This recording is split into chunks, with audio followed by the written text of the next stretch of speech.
जी हाँ, नमस्कार दोस्तों, स्वागत है आपका हमारे YouTube channel RBN news Hindi में। तो दोस्तों हाजिर आपके लिए आज की ताज़ा खबरों को लेकर। तो चलिए दोस्तों शुरू करते हैं।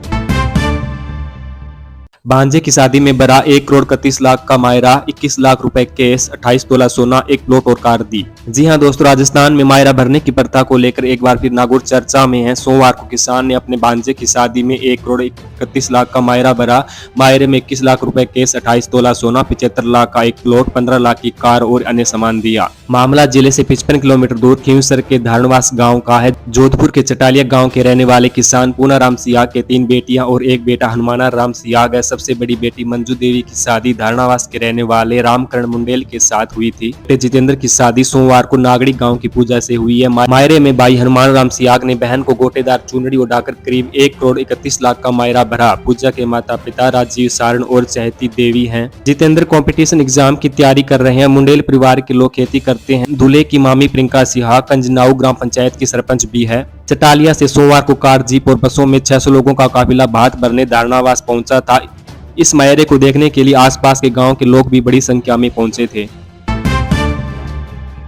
विधानसभा चुनाव को लेकर धौलपुर में फिर हिस्सा, 72 घंटों में 8 जगह मारपीट और फायरिंग, 5 थानों में 10 से ज्यादा मामले दर्ज। जी हां दोस्तों, 25 नवंबर को धौलपुर जिले की चारों विधानसभा सीट पर छिटपुट हिंसा के बाद मतदान शांतिपूर्ण संपन्न हो गया, लेकिन उसके बाद से बाड़ी विधानसभा क्षेत्र में दो पक्षों के बीच लगातार हिंसा जारी है। हिंसा को रोकने के लिए जहाँ एसपी के साथ पुलिस बल फ्लैग मार्च कर रहा है, वहीं बाड़ी विधानसभा क्षेत्र के बसपा प्रत्याशी जसवंत सिंह के बाद भाजपा प्रत्याशी गिरिराज सिंह मलिंगा ने भी समर्थकों से शांति बनाए रखने की अपील की है। अब तक हुई हिंसा में सबसे अधिक पंजीपुरा गाँव में लोग घायल हुए हैं। सोमवार शाम को दबंगों द्वारा की गई फायरिंग और मारपीट में दलित पक्ष के 10 लोग घायल हुए हैं, जिसमें बच्चों को भी गोली के छर्रे लगे हैं। इनमें से 2 गंभीर घायलों को इलाज के लिए जिला अस्पताल रेफर किया गया है। यहाँ विधानसभा चुनाव के नतीजे आने से पहले लगातार हो रही हिंसा की वजह से लोग डरे और सहमे हुए हैं। पार्टी प्रत्याशियों के पक्ष में की जा रही हिंसा के चलते राजाखेड़ा विधानसभा क्षेत्र के मन्निया थाने के साथ बाड़ी विधानसभा सीट के 4 थाना क्षेत्रों में करीब 10 आपराधिक मामले दर्ज किए गए हैं।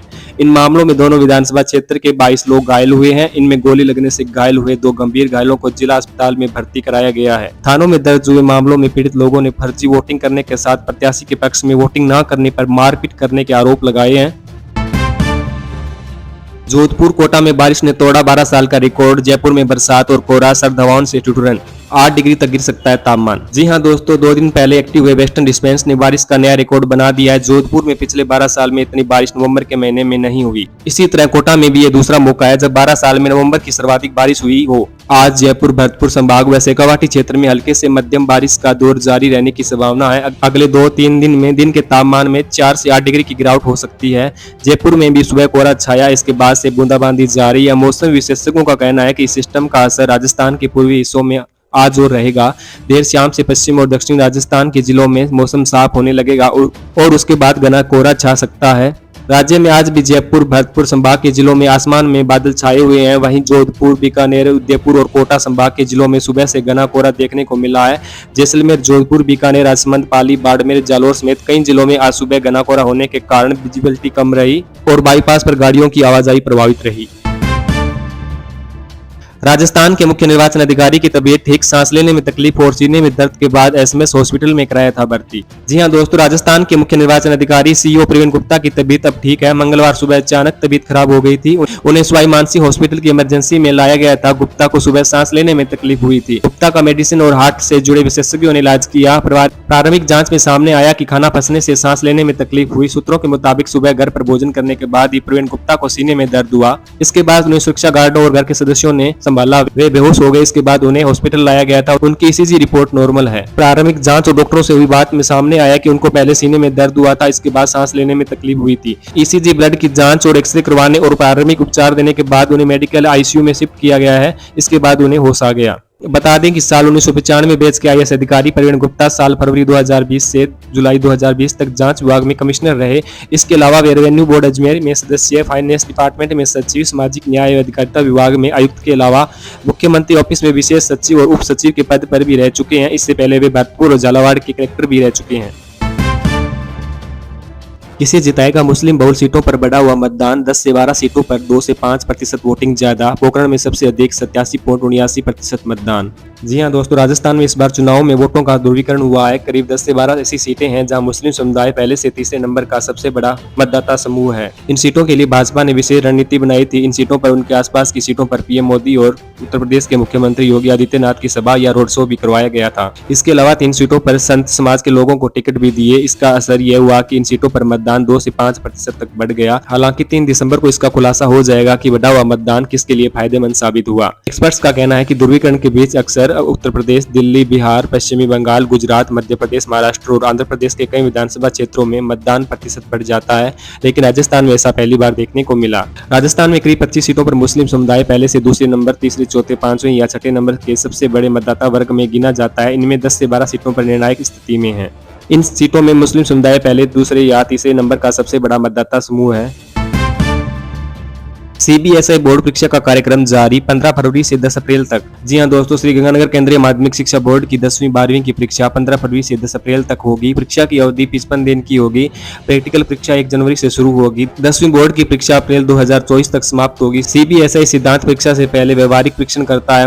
माना जा रहा है कि जल्द ही बोर्ड की तरफ से थ्योरी का भी टाइम टेबल जारी कर दिया जाएगा। सीबीएसई 10वीं 12वीं की परीक्षा में शामिल होने वाले विद्यार्थियों की सलाह है कि वे ऑफिशियल वेबसाइट पर नजर बनाए रखें ताकि कोई भी महत्वपूर्ण सूचना छूट न जाए। बोर्ड की तरफ से पिछले साल डेट शीट 29 दिसंबर को जारी की थी। ऐसे में उम्मीद है कि बोर्ड इस बार भी इसी डेट के आसपास डेट शीट जारी कर देगा। डेट शीट डाउनलोड करने के लिए सबसे पहले ऑफिशियल वेबसाइट पर जाएं। इसके बाद 10वीं 12वीं डेट शीट लिंक पर क्लिक करें। अब क्लास का चुनाव करें। इसके बाद पीडीएफ फाइल को डाउनलोड करें। अब इसे डाउनलोड कर अपने पास रख लें। 10वीं में 50 और 12वीं में होंगे 40 सवाल। सीबीएसई 10वीं कक्षा के पेपर में 50 सवाल और 12वीं के पेपर में 40 सवाल क्षमता आधारित होंगे। क्षमता आधारित क्वेश्चन ऑब्जेक्टिव टाइप, लॉन्ग और शॉर्ट आंसर वाले होंगे। राजस्थान की 23 सीटों पर महिलाओं ने की बम्पर वोटिंग। जब भी महिला मतदान ज्यादा बदलती है सत्ता, क्या इस बार भी दोहरा पाएगी इतिहास? जी हां दोस्तों, राजस्थान विधानसभा चुनाव में इस बार महिलाओं ने वोटिंग में पुरुषों को भी पीछे छोड़ दिया। 199 विधानसभा सीटों पर 74.62% वोटर्स ने अपने मताधिकार का प्रयोग किया। इनमें महिलाओं का वोटिंग प्रतिशत 74.72 और पुरुषों का 74.53% रहा। 23 सीटों में महिलाओं ने बम्पर वोटिंग की। अब तक हुई वोटिंग में यह एक नया रिकॉर्ड है। 2018 में 74.71% वोटिंग हुई। उस समय पुरुषों का मतदान प्रतिशत 73.80% और महिलाओं का 74.67% रहा था। इस बार भी यह ट्रेंड बरकरार है। एक दिलचस्प तथ्य यह भी है कि प्रदेश में जब भी महिलाओं ने बम्पर वोटिंग की है तब सत्ता बदलती है। 2003 और 2013 और साथ में 2018 में महिलाओं का मतदान प्रतिशत अधिक रहा था। इसी कारण नतीजे भी चौंकाने वाले आए थे। 2008 में महिलाओं का वोट प्रतिशत मामूली बढ़ा था, लेकिन ओवरऑल मतदान का प्रतिशत कम रहा। ऐसे में किसी भी पार्टी को बहुमत नहीं मिला। बीजेपी को 78 और कांग्रेस को 96 सीटें मिली थी। इस पर कांग्रेस ने बसपा और अन्य के सहयोग से सरकार बनाई थी। प्रदेश में पिछले कुछ विधानसभा चुनाव में महिला मतदाताओं का ट्रेंड देखें तो भागीदारी लगातार बढ़ रही है। 2018 में 179 महिला प्रत्याशी मैदान में थी। इनमें से 24 यानी 12.6% चुनी गई, जबकि पुरुषों का सफलता प्रतिशत 8.44% रहा। 2013 में महिला प्रत्याशियों का सफलता प्रतिशत 16.86% रहा। इस बार कांग्रेस ने 28 और बीजेपी ने 20 महिला प्रत्याशियों को टिकट दिए हैं, यानी बीजेपी ने 10 और कांग्रेस ने 14 प्रत्याशी महिलाओं को टिकट दिए हैं। अगर आंकड़ों पर नजर डालें तो 1000 पुरुष वोटर्स के अनुपात में महिला वोटर्स की संख्या में भी लगातार इजाफा हुआ है। 1972 में यह अनुपात 723 था तो 1998 में 786 हो गया। 2003 में 841 से बढ़कर 2013 में 892 और 2018 में 914 पर पहुंच गया। उत्तरकाशी टनल में मजदूरों तक पहुंचा रेस्क्यू पाइप। रैंप बनाया जाएगा। सभी को बाहर निकालने में लगेंगे 3 से 4 घंटे। जी हां दोस्तों, उत्तराखंड की सिलकियारा डंडाल गांव टनल में 12 नवंबर से फंसे 41 मजदूरों को बाहर निकालने का काम जारी है। रेस्क्यू के लिए सुरंग में डाला गया पाइप मजदूरों तक पहुंच चुका है। अभी एनडीआरएफ टीम 2 मीटर आगे तक पाइप और डालेगी। इसके बाद 16 दिन से फंसे 41 मजदूरों को टनल से बाहर लाया जाएगा। टनल के अंदर एम्बुलेंस के अलावा स्ट्रक्चर और गद्दे पहुंचाए गए हैं। यहाँ अस्पताल बना दिया गया है। रेस्क्यू के बाद मजदूरों को यहीं रखा जाएगा। इसके बाद इन्हें 30 से 35 किलोमीटर दूर चिन्याली सोड ले जाया जाएगा, जहां 41 बेड का स्पेशल हॉस्पिटल बनाया गया है। चिन्याली सोड हवाई अड्डे पर चिनूक हेलीकॉप्टर तैनात किया गया था, जिससे किसी मजदूर की तबीयत बिगड़ी तो उसको हेलीकॉप्टर से तुरंत ऋषिकेश AIIMS में भेज दिया जाता, लेकिन चिनूक रात में उड़ान नहीं भर पाएगा। ऐसे में उन्हें एम्बुलेंस से ही ले जाना पड़ेगा। टनल से चिन्याली शेड तक की सड़क को ग्रीन कॉरिडोर घोषित किया गया है, जिससे रेस्क्यू के बाद मजदूरों को एम्बुलेंस जब अस्पताल जाए तो ट्रैफिक न फंसे। यह करीब 30 से 35 किलोमीटर की दूरी पर है। इसको कवर करने में करीब 40 मिनट लगेंगे। इससे पहले सिलक्यारा साइड से हॉरिजॉन्टल ड्रिलिंग में लगे रेत माइनर्स हादसे के 17वें दिन दोपहर 1:20 पर खुदाई पूरी कर पाइप से बाहर आ गए। उन्होंने करीब 21 घंटे में 12 मीटर की मैनुअल ड्रिलिंग की। 24 नवंबर को मजदूरों की लोकेशन से महज 12 मीटर पहले ऑगर मशीन टूट गई थी, जिससे रेस्क्यू रोकना पड़ा था। इसके बाद सेना और रेत माइनर्स को बाकी के ड्रिलिंग के लिए बुलाया गया था। मंगलवार सुबह 11 बजे मजदूरों के परिजन के चेहरों पर तब खुशी दिखी जब अफसरों ने उनसे कहा कि उनके कपड़े और बैग तैयार रखिएगा, जल्दी अच्छी खबर आने वाली है। जयपुर के मैरिज गार्डन में लाखों की चोरी। लगन टीका प्रोग्राम में सोफे पर रखा बैग नजर बचाकर चुरा कर ले गया बदमाश। जी हां दोस्तों, जयपुर के मैरिज गार्डन से बदमाश लाखों रुपए गहने केस का बैग चोरी करके ले गया।